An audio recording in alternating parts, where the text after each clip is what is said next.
എല്ലാവർക്കും നമസ്കാരം. സാരി റൈസ് പ്ലസിൻ്റെ മറ്റൊരു ഇക്കണോമിക്സ് ക്ലാസ്സിലേക്ക് സ്വാഗതം. അപ്പോൾ നമ്മൾ ഹോമോജീനിയസ് പ്രൊഡക്ഷൻ ഫംഗ്ഷനും ലീനിയർ ഹോമോജീനിയസ് പ്രൊഡക്ഷൻ ഫംഗ്ഷനും മുൻ ക്ലാസ്സിൽ പഠിച്ചല്ലേ? അപ്പോൾ അതൊക്കെ മനസ്സിലായി കാണുമെന്ന് കരുതുന്നു. അപ്പോൾ നമ്മളിന്ന് പ്രൊഡക്ഷൻ ഫംഗ്ഷനുമായി ബന്ധപ്പെട്ട് മറ്റൊരു ടോപ്പിക്കിലേക്ക് പോവുകയാണ്. Technological progress and production function.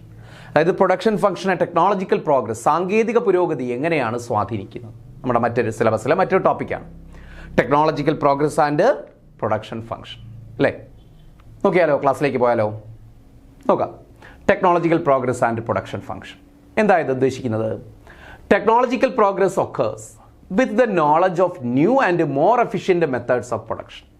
അപ്പോൾ ഒരു ഇക്കോണമിയിൽ അല്ലെങ്കിൽ ഒരു പ്രൊഡക്ഷൻ പ്രോസസ്സിൽ എപ്പോഴാണ് ടെക്നോളജിക്കൽ പ്രോഗ്രസ് ഉണ്ടാകുന്നത്, ടെക്നിക്കൽ പ്രോഗ്രസ് ഉണ്ടാകുന്നത് എപ്പോഴാണ്, സാങ്കേതിക പുരോഗതി ഉണ്ടാകുന്നത് എപ്പോഴാണ്? Technological progress occurs with the knowledge of new and more efficient methods of production. With the knowledge of new and more efficient methods of production. എന്തിനെക്കുറിച്ചുള്ള നോളജ് ഉണ്ടാകുമ്പോൾ? New and more efficient methods of production, കൂടുതൽ efficient ആയിട്ടുള്ള methods of പ്രൊഡക്ഷനെ കുറിച്ച്, അല്ലെങ്കിൽ എന്താണ് knowledge of new and more efficient, കൂടുതൽ efficient ആയിട്ടുള്ളത്, അതുപോലെ എന്താണ് പുതിയ ആ മെത്തേഡ്സ് ഓഫ് പ്രൊഡക്ഷനെ കുറിച്ചുള്ള നോളജ് ഉണ്ടാകുമ്പോഴാണ് അവിടെ എന്തുണ്ടാകുന്നത്? ടെക്നിക്കൽ പ്രോഗ്രസ് ഉണ്ടാകുന്നത്. അപ്പോൾ technological progress occurs with the knowledge of new and efficient methods of production. നിലവിലുള്ള മെത്തേഡ്സ് ഓഫ് പ്രൊഡക്ഷന് പകരം എന്ത് ചെയ്യുന്നു? അതിനേക്കാൾ എഫിഷ്യൻ്റായ, അതിനേക്കാൾ പുതിയ ഒരു മെത്തേഡ്സ് ഓഫ് പ്രൊഡക്ഷനെ കുറിച്ച്, മെത്തേഡ് ഓഫ് പ്രൊഡക്ഷനെ കുറിച്ച് നമുക്ക് നോളജ് കിട്ടുമ്പോഴാണ് അവിടെ എന്തുണ്ടാകുന്ന? ടെക്നിക്കൽ പ്രോഗ്രസ് ഉണ്ടാകുന്നത്. ക്ലിയർ ആണല്ലോ? Moreover often new inventions result in the increase in efficiency of the various methods of production. അപ്പോൾ ഓഫൺ ന്യൂ ഇൻവെൻഷൻസ്, പുതിയ ഇൻവെൻഷൻ, പുതിയ കണ്ടുപിടുത്തങ്ങൾ, result in the increase in efficiency of various methods of production, വിവിധ methods of production. അപ്പോൾ അതിനോടൊപ്പം തന്നെ എന്താണ്? New inventions, പുതിയ കണ്ടുപിടുത്തങ്ങൾ, കണ്ടെത്തലുകൾ, result in the increase in efficiency of the various methods of production. വിവിധ മെത്തേഡ്സ് ഓഫ് പ്രൊഡക്ഷൻ്റെ എഫിഷ്യൻസി വർദ്ധിപ്പിക്കാൻ എന്തും കാരണമാകുന്നു? ന്യൂ ഇൻവെൻഷൻസ്, പുതിയ കണ്ടുപിടുത്തങ്ങളും കാരണമാകുന്നു. അപ്പോൾ ഒന്ന് എഫിഷ്യൻറ്റ് മെത്തേഡ്സ് ഓഫ് പ്രൊഡക്ഷനെ കുറിച്ച്, അതുപോലെ പുതിയ മെത്തേഡ്സ് ഓഫ് പ്രൊഡക്ഷനെ കുറിച്ചുള്ള നോളജ് ടെക്നിക്കൽ പ്രോഗ്രസ്സിന് കാരണമാകുന്നു. അതുപോലെ എന്താണ്? വിവിധ മെത്തേഡ്സ് ഓഫ് പ്രൊഡക്ഷൻ എഫിഷ്യൻസി അല്ലേ? പിന്നെ ന്യൂ ഇൻവെൻഷൻസ്, പുതിയ ഇൻവെൻഷൻസ് എന്തിന് കാരണമാകുന്നു? ആ increase in efficiency of various methods of production, വിവിധ മെത്തേഡ്സ് ഓഫ് പ്രൊഡക്ഷൻ്റെ എഫിഷ്യൻസി വർദ്ധിപ്പിക്കാൻ എന്തും കാരണമാകുന്നു? പുതിയ കണ്ടുപിടുത്തങ്ങളും കാരണമാകുന്നു.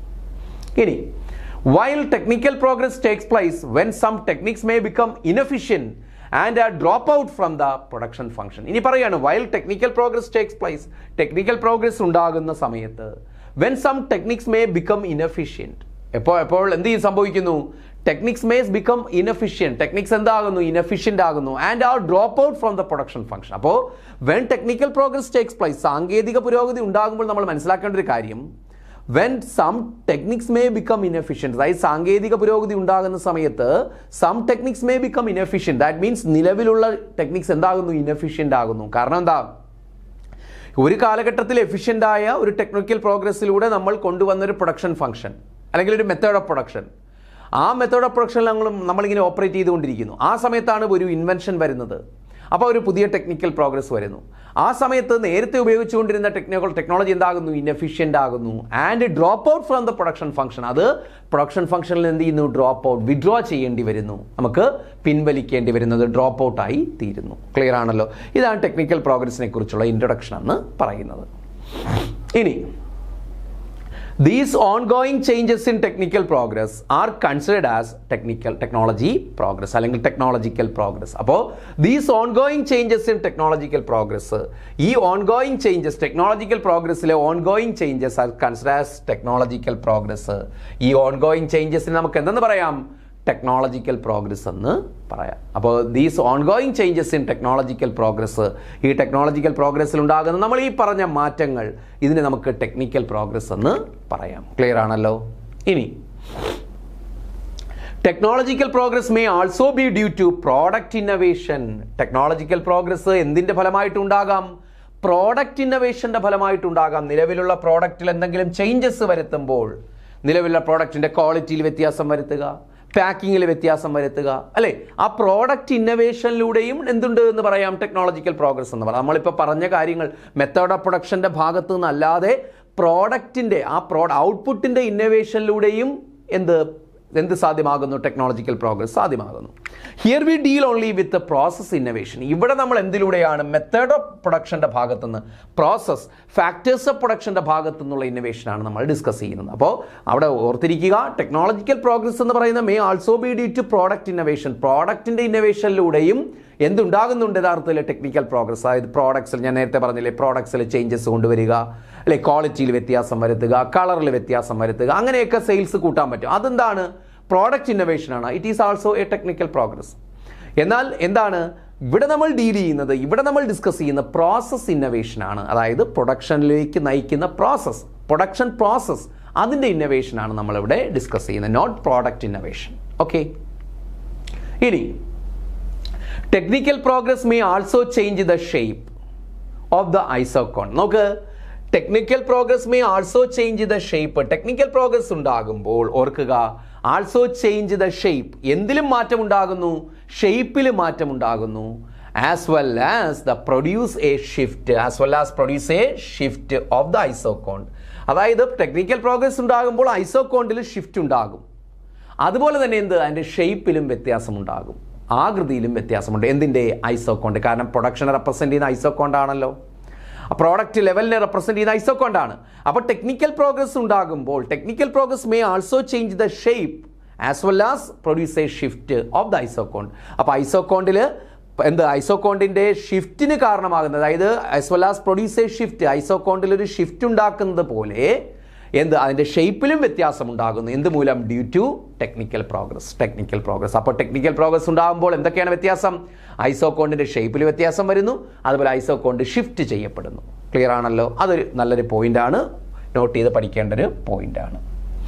ഇനി the effect of process of innovation can be explained with the following diagrams. അപ്പോൾ the effect of process of innovation, the effect of process of innovation means effect of process of technical progress. Innovation തന്നെയാണല്ലോ technical progress. അപ്പോൾ effect of process of innovation, ഇന്നോവേഷൻ്റെ എന്ത്, അല്ലെങ്കിൽ process innovation, അതാണ് ഉദ്ദേശിക്കുന്നത്, അല്ലെങ്കിൽ technical progress. ആ technical പ്രോഗ്രസിൻ്റെ effect can be explained with the following diagram. നമുക്കൊരു ഡയഗ്രത്തിലൂടെ എക്സ്പ്ലെയിൻ ചെയ്യാം. ഒരു ഡയഗ്രത്തിലൂടെ എന്ത് ചെയ്യാൻ പറ്റും? എക്സ്പ്ലെയിൻ ചെയ്യാനായിട്ട് കഴിയും. ഇതാ നോക്ക്, ഇവിടെ ഗ്രാഫ് കൊടുത്തിരിക്കുന്നുണ്ടോ? രണ്ട് ഗ്രാഫാണ്, ഫിഗർ എയും ഫിഗർ ബിയുമാണ് കൊടുത്തിട്ടുള്ളത്. അവിടെ ഫിഗർ എയിൽ കണ്ടോ, രണ്ട് production function. Q is the function of labor. ഇവിടെ Q1 is the function of labor. ഇവിടെ ഒരു ഇൻപുട്ട് യൂസ് ചെയ്യുന്നുള്ളത് നമ്മൾ അസ്യൂം ചെയ്യുകയാണ്. ഒരു ഇൻപുട്ട്, ക്യാപിറ്റലിൻ്റെ കാര്യം പറയുന്നില്ല, ലേബറിൻ്റെ കേസ് മാത്രം. ഇതൊരു പ്രൊഡക്ഷൻ ഫംഗ്ഷൻ ആണ്. Q is the function of labor. Q1 is the function of labor. ഇവിടെ ഒരു കാര്യം മനസ്സിലാക്കാം, labour x axis labour mention ചെയ്തിരിക്കുന്നു. അപ്പോൾ ഇവിടെ നോക്കിയേ, OL യൂണിറ്റ്സ് ഓഫ് ലേബർ, ആ യൂണിറ്റ്സ് ഓഫ് ലേബറിലാണ് രണ്ട് ഔട്ട്പുട്ട് ലെവൽ നമുക്ക് കിട്ടിയത്. കണ്ടോ, OQ ഔട്ട്പുട്ട് ലെവലും OQ1 ഔട്ട്പുട്ട് ലെവലും കാണാൻ പറ്റുമല്ലോ. ഇതാ OQ ലെവൽ ഓഫ് ഔട്ട്പുട്ടും ഉണ്ട്, OQ1 ലെവൽ ഓഫ് ഔട്ട്പുട്ടും. പക്ഷേ എന്താണ്? Only OL units of labour. Same units of ലേബറിൽ നമുക്ക് എന്ത് ചെയ്യാൻ സാധിക്കുന്നു? നമുക്ക് ഔട്ട്പുട്ട് കൂടുതൽ കിട്ടുന്നു. കാരണം ആദ്യം എന്താണ്? OL units of labour use ചെയ്തുകൊണ്ട് നമുക്ക് OQ യൂണിറ്റ്സ് ഓഫ് ഔട്ട്പുട്ട് കിട്ടി. എവിടെയാണ്? ഈ പ്രൊഡക്ഷൻ കർവിൽ. ഓക്കെ, അപ്പോഴാണ് അവിടെ ടെക്നിക്കൽ പ്രോഗ്രസ് ഉണ്ടായത്, സാങ്കേതിക പുരോഗതി ഉണ്ടായി, ഇന്നോവേഷൻ ഉണ്ടായി. അതിൻ്റെ ഫലമായിട്ട് ലേബറിൻ്റെ അളവിൽ മാറ്റം വരുത്താതെ തന്നെ നമുക്ക് എന്ത് ചെയ്യാൻ പറ്റി? നമുക്ക് OQ1 level of output produce ചെയ്യാൻ സാധിച്ചു. It is technical progress. ഇതാണ് ടെക്നിക്കൽ പ്രോഗ്രസ്. കാരണം അവിടെ ചിലവിൽ വ്യത്യാസം വന്നോ? ചിലവ് കൂടിയില്ല. സാധാരണ പ്രൊഡക്ഷൻ കൂടുമ്പോൾ ലേബേഴ്സിനെ കൂടുതലായിട്ട് നമുക്ക് എംപ്ലോയ് ചെയ്യേണ്ടി വരും. അതിൻ്റെ ഫലമായിട്ട് എന്ത്? ചിലവ് കൂടും. പക്ഷേ ഇവിടെ ചിലവൊന്നും കൂടിയില്ല. സെയിം ലെവൽ ഓഫ് ലേബറിൽ തന്നെ നമുക്ക് ഔട്ട്പുട്ട് കൂടുതൽ പ്രൊഡ്യൂസ് ചെയ്യാൻ സാധിച്ചു. It is the effect of technical progress. Clear ആണല്ലോ? അതാണ് ഫിഗർ എയിൽ പറഞ്ഞിരിക്കുന്നത്. കണ്ടോ, in figure A effect of the technical progress is shown with the upward shift of the production function. ഈ ഇഫക്റ്റ്, ടെക്നിക്കൽ പ്രോഗ്രസിന്റെ ഇഫക്റ്റ് എന്തിലൂടെ കാണിച്ചിരിക്കുന്നു? Upward shift of the production function. Production ഫംഗ്ഷന്റെ എന്തിലൂടെ? Upward shift. കണ്ടോ, ഇവിടെ production function Q is the function of labor, upward ആയിട്ട് shift ചെയ്തു. Q1 is the function of labor ആയിട്ട് ഷിഫ്റ്റ് ചെയ്തു, without any change in labour, അല്ലെങ്കിൽ at the same amount of labor. This implies that as a result of technological progress, more output can be obtained with the same inputs. Same inputs നമുക്ക് കൂടുതൽ ഉൽപാദനം നടത്താൻ സാധിച്ചു, കൂടുതൽ output ലഭിച്ചു, because of technological progress. കാരണം എന്താണ്? Technological പ്രോഗ്രസ്സിലൂടെ. Clear ആണല്ലോ? ഇതാണ് ഫസ്റ്റ് ഫിഗറിൽ പറയുന്നത്. സെക്കൻഡ് ഫിഗർ കണ്ടോ, in the figure B. Figure ബിയിൽ എന്താണ്? It is shown with a downward movement of the production ഐസോകോണ്ട്. ഇവിടെ ഐസോകോണ്ടിലൂടെയാണ് പറയുന്നത്. ഐ ക്യു ഉണ്ട്, രണ്ട് ഐസോകോണ്ടുകളാണ്. IQ രണ്ടും ഐസോകോണ്ടുകളാണ്. ഇത് ആദ്യത്തെ ഐസോകോണ്ടാണ്. നമുക്കിവിടെ IQ1 എന്ന് കൊടുക്കാം. ഓക്കെ, ഈ IQ1 എന്ന ഐസോകോണ്ട് കണ്ടോ, IQ ആയിട്ട് ഷിഫ്റ്റ് ചെയ്തു, താഴേക്ക് ഷിഫ്റ്റ് ചെയ്തു. അത് ഓർത്തിരിക്കേണ്ട കാര്യം, രണ്ട് ഐസോകോണ്ടല്ല, രണ്ടിലും സെയിം യൂണിറ്റ്സ് ഓഫ് ഔട്ട്പുട്ട് ആണ്. രണ്ടിലും സെയിം ഔട്ട്പുട്ട് ലെവലാണ്. ഫിഗർ ബിയിൽ കൊടുത്തേക്കുന്ന രണ്ട് ഐസോകോണ്ട് രണ്ടിലും എന്താണ്, സെയിം ഔട്ട്പുട്ട് ലെവലാണ്. അപ്പോൾ ആ സെയിം ഔട്ട്പുട്ട് ലെവലിന്റെ പ്രത്യേകത എന്താണ്? അതായത് നിലവിൽ അവർക്ക് എന്ത് ചെയ്യാൻ സാധിക്കുന്നു എന്നാണ് പറയുന്നത്, ഇവിടെ സെയിം ഔട്ട്പുട്ട് ലെവൽ പ്രൊഡ്യൂസ് ചെയ്യാൻ സാധിക്കുന്നു. അവിടെ നോക്ക്, in figure B it is shown with a downward movement of the production isoquant. This shift shows that the same output can be produced by less factor inputs. അതായത് നോക്ക്, ഇങ്ങനെ നമ്മൾ ഇത് വരച്ചു കഴിഞ്ഞാൽ ആദ്യത്തെ ഐസോകോണ്ട് ഇവിടെ രണ്ടും 100 യൂണിറ്റ്സ് ആണ്. രണ്ട് ഐസോകോണ്ടിലും 100 യൂണിറ്റ്സ് ഔട്ട്പുട്ട് ആണ് ലഭിക്കുന്നത്, സെയിം ഔട്ട്പുട്ട് ആണ്. പക്ഷേ ആദ്യത്തെ പ്രത്യേകത എന്താണ്, നേട്ടം എന്താണ്? ലേബർ ക്യാപിറ്റൽ, എക്സാക്സ് ലേബർ ഇവിടെ ക്യാപിറ്റൽ. ഇതാ നോക്ക്, OL units of labour, OK units of capital. എവിടെയാണ്? ഇതാ ഈ 100 യൂണിറ്റ്സ് കിട്ടാൻ വേണ്ടി, ഇവിടുത്തെ 100 യൂണിറ്റ്സ് കിട്ടാൻ വേണ്ടി നമുക്ക് എന്താണ്, OL യൂണിറ്റ്സ് ഓഫ് ലേബറും OK യൂണിറ്റ്സ് ഓഫ് ക്യാപിറ്റലും യൂസ് ചെയ്യേണ്ടി വന്നു. അപ്പോഴാണ് ടെക്നിക്കൽ പ്രോഗ്രസ് ഉണ്ടായത്. അപ്പോൾ എന്ത് ചെയ്തു, ഈ ഐസോകോണ്ട് ലെഫ്റ്റിലേക്ക് ഷിഫ്റ്റ് ചെയ്തു. പക്ഷെ അവിടെയും എന്താണ് കിട്ടിയത്? 100 യൂണിറ്റ്സ് ഓഫ് ഔട്ട്പുട്ട് തന്നെയാണ് കിട്ടിയത്. പക്ഷെ നേട്ടം എന്താണെന്ന് ചോദിച്ചാൽ, എന്താണ് നേട്ടം? എന്താ, ഈ ഐസോകോണ്ട് എടുത്ത് നോക്കിയാൽ നോക്കി, ലേബറിന്റെ അളവ് എന്ത് ചെയ്തു? L1 ആയിട്ട് ഡിക്രീസ് ചെയ്തു, K1 ആയിട്ട് കുറഞ്ഞു. ക്യാപിറ്റലിന്റെ ലേബറിന്റെ അളവ് എന്ത് ചെയ്തു? ഇൻപുട്സിന്റെ എമൗണ്ട് കുറഞ്ഞു. പക്ഷെ ഔട്ട്പുട്ട് സെയിം തന്നെയാണ്, ഔട്ട്പുട്ടിൽ വ്യത്യാസമില്ല. ഔട്ട്പുട്ട് 100 യൂണിറ്റ്സ് തന്നെയാണ്. ഐസോകോണ്ട് ലെഫ്റ്റിലേക്ക് ഷിഫ്റ്റ് ചെയ്യാന്ന് വെച്ചാൽ നമ്മൾ ട്രഡീഷണൽ ആയിട്ട് പറയുന്ന ലെഫ്റ്റിലോട്ട് ഷിഫ്റ്റ് ചെയ്യുമ്പോൾ ഔട്ട്പുട്ട് കുറയുന്നതാണ്. പക്ഷേ ഇവിടെ നമ്മൾ ഇത് മെൻഷൻ ചെയ്യാൻ വേണ്ടി, ടെക്നോളജിക്കൽ പ്രോഗ്രസ് പറയാൻ വേണ്ടിയാണ്, ഈ ഐസോകോണ്ട് നമുക്ക് മനസ്സിലാക്കാൻ വേണ്ടിയാണ് ഇത് ഇങ്ങോട്ട് ഷിഫ്റ്റ് ചെയ്യുന്നതായിട്ട് പറയുന്നത്. അപ്പോൾ ഇവിടെ എന്താണ്, 100 യൂണിറ്റ്സ് തന്നെയാണ് ഔട്ട്പുട്ട്. ആ ഷിഫ്റ്റിന് കാരണം എന്താണ്? ഇൻപുട്സ് ചേഞ്ച് ചെയ്തതാണ്, ഇൻപുട്ടിന്റെ അളവ് കുറഞ്ഞു. നേരത്തെ OL യൂണിറ്റ്സ് ഓഫ് ലേബറും OK യൂണിറ്റ്സ് ഓഫ് ക്യാപിറ്റൽ ഉള്ള സ്ഥാനത്ത് ഇപ്പോൾ OL1 യൂണിറ്റ്സ് ഓഫ് ലേബറും OK1 യൂണിറ്റ്സ് ഓഫ് ക്യാപിറ്റലുമേ ആവശ്യമുള്ളൂ. എന്ന് വെച്ചാൽ ലേബറിൻ്റെയും ക്യാപിറ്റലിൻ്റെ അളവ് കുറഞ്ഞു. അപ്പോൾ കുറഞ്ഞ ഇൻപുട്ട് ലെവലിൽ നമുക്ക് കൂടുതൽ ഉൽപ്പാദനം നടത്താൻ സാധിച്ചു. എന്തുകൊണ്ടാണ് അതിന് സാധിച്ചത്? നമുക്ക് technical progress, because of the technological progress, സാങ്കേതിക പുരോഗതി കൊണ്ടാണ്. മനസ്സിലായില്ലേ? അപ്പോൾ അതാണ് പറയുന്നത്, in figure B it is shown with a downward movement of the production isoquant. This shift shows that same output can be produced by less factor inputs. Same output അല്ലേ, ഒരേ output നമുക്ക് പ്രൊഡ്യൂസ് ചെയ്യാൻ സാധിച്ചു with by less factor inputs. ആദ്യത്തെ കേസിൽ പറഞ്ഞ എന്താണ്, same ഇൻപുട്ടിൽ നമുക്ക് പ്രൊഡക്ഷൻ കൂട്ടാൻ പറ്റി because of the technical progress. അവിടെ സെയിം ഇൻപുട്ട് ലെവൽ, പക്ഷേ പ്രൊഡക്ഷൻ കൂടി, അതും ടെക്നിക്കൽ പ്രോഗ്രസ് ആണ്. ഇനി നോക്ക്, അതുപോലെ ഇവിടെ സെക്കൻഡ് കേസിൽ എന്താണ് പറയുന്നത്, ഇവിടെ ഔട്ട്പുട്ട് സെയിം ആണ്, ഔട്ട്പുട്ടിൽ വ്യത്യാസമില്ല, പക്ഷേ പഴയതിനേക്കാൾ നമുക്ക് ഇപ്പോൾ കുറച്ച് ഇൻപുട്ട് ലെവൽ മതിയാകും. കുറച്ച് എന്ത് മതിയാകും? ഇൻപുട്ട് ലെവൽ മതിയാകും. അതും എന്താണ്, it is also called technological progress. അതും എന്ത് തന്നെയാണ്? സാങ്കേതിക പുരോഗതി തന്നെയാണ്. ഓക്കെ, നെക്സ്റ്റ് നോക്ക്, J.R. Hicks has distinguished 3 types of technical progress depending on its effect on the rate of substitution of the factors of production. J.R. Hicks, ഓർത്തിരിക്കുക, പേരോർത്തിരിക്കുക, J.R. Hicks has distinguished 3 types of technological progress. അദ്ദേഹം എന്ത് ചെയ്തു? 3 തരം സാങ്കേതിക പുരോഗതി ഉണ്ടെന്ന് പറയുന്നു. Okay, അപ്പോൾ നമ്മൾ ടെക്നിക്കൽ പ്രോഗ്രസ് കോമൺ ആയിട്ട് നമ്മളിപ്പോൾ പറഞ്ഞു. ഇനി J.R. Hicks പറയുന്നത് has distinguished 3 types of technical progress. 3 തരം ടെക്നിക്കൽ പ്രോഗ്രസ് ഉണ്ട്. Depending on its effect on the rate of substitution of the factors of production. എന്തിനെ ആശ്രയിച്ച്, എന്തിനെ ഡിപ്പെൻഡ് ചെയ്തുകൊണ്ട്? Depending on its effect on the rate of substitution of the factors of production. Factors of പ്രൊഡക്ഷൻ്റെ rate of സബ്സ്റ്റിറ്റ്യൂഷനെ depend ചെയ്തുകൊണ്ട് 3 തരത്തിലുള്ള technical progress exist ചെയ്യുന്നു എന്ന്, അല്ലെങ്കിൽ ടെക്നിക്കൽ പ്രോഗ്രസിനെ 3 ആയിട്ട് തരം തിരിക്കുന്നു. ആര്? J.R. Hicks.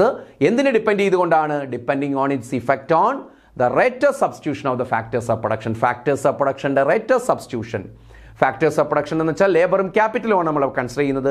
അതെന്ത് ചെയ്യുന്നു? അതിൻ്റെ റേറ്റ് ഓഫ് സബ്സ്റ്റിറ്റ്യൂഷൻ മനസ്സിലാക്കിക്കൊണ്ട്, അതായത് മാർജിനൽ റേറ്റ് ഓഫ് ടെക്നിക്കൽ സബ്സ്റ്റിറ്റ്യൂഷൻ്റെ അടിസ്ഥാനത്തിൽ, അല്ലെങ്കിൽ അതിൻ്റെ ഇഫക്റ്റിൻ്റെ അടിസ്ഥാനത്തിൽ ടെക്നിക്കൽ പ്രോഗ്രസിനെ 3 ആയിട്ട് തിരിക്കുന്നു. ആര്? J.R. Hicks. ഏതൊക്കെയാണ്? 1, capital deepening technical progress. 2, labour deepening technical progress. 3 neutral technical progress. അപ്പോൾ ടെക്നിക്കൽ പ്രോഗ്രസ്സിന് ഈ ഒരു ക്ലാസിഫിക്കേഷൻ കൊടുത്ത ആരാണ്ട് JR ഹിക്സ്. അദ്ദേഹം 3 തരം ടെക്നിക്കൽ പ്രോഗ്രസ് ഉണ്ടെന്ന് പറയുന്നു. Capital deepening technical progress, labour deepening technical progress and neutral technical progress. Capital, അപ്പോൾ ഇത് എന്തിൻ്റെ ബേസിലാണ് ഈ classification? On the effect of the rate of substitution of the factors of production. Factors of പ്രൊഡക്ഷൻ്റെ rate of സബ്സ്റ്റിറ്റ്യൂഷൻ്റെ ബേസിലാണ്. കാരണം ലേബറും ക്യാപിറ്റലുമാണ് use ചെയ്യുന്നത്.